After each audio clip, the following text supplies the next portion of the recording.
तर वैभव नाईक यांनी उद्धव ठाकरे यांची भेट घेतलेली आणि त्यानंतर त्यांनी दिलेली ही प्रतिक्रिया। तर बीडमध्ये भाजप लोकसभा विस्तारकांची धारदार कोयत्याने हत्या झालेली आहे। महत्त्वाची बातमी आपण बघतोय बीडमधून।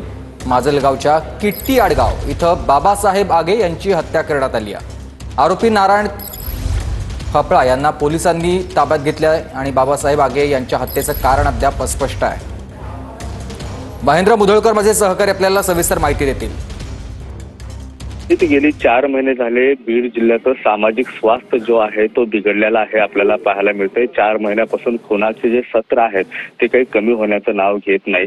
संतोष देशमुख असेल, विकास वाघमारे खून प्रकरण असेल, हे सगळे ताजेच असताना पुन्हा एकदा भाजप लोकसभा विस्तारक बाबासाहेब प्रभाकर आगे ज्यांचं वय 35 वर्ष वय आहे, या व्यक्तीची आज निर्गुण जी हत्या आहे ते करण्यात आलेली आहे। माजलगाव मधल्या किट्टी आडगाव गावामध्ये हा थरारक जी घटना आहे ते समोर आलेले। अक्षरशः कोयत्याने गळा कापून गळा चिरून या व्यक्तीची हत्या करण्यात आलेली आहे। घटना समजल्यानंतर माजलगावचे पोलीस जे आहेत घटनास्थळी पोहोचलेले आहेत आणि त्यानंतर नारायण फपाळ नावाचा जो आरोपी आहे त्याला सध्या तरी ताब्यात घेतलेला आहे। मात्र नेमका हत्या कशामुळे झाली, हत्येचं कारण काय हे अद्याप तरी अस्पष्ट आहे।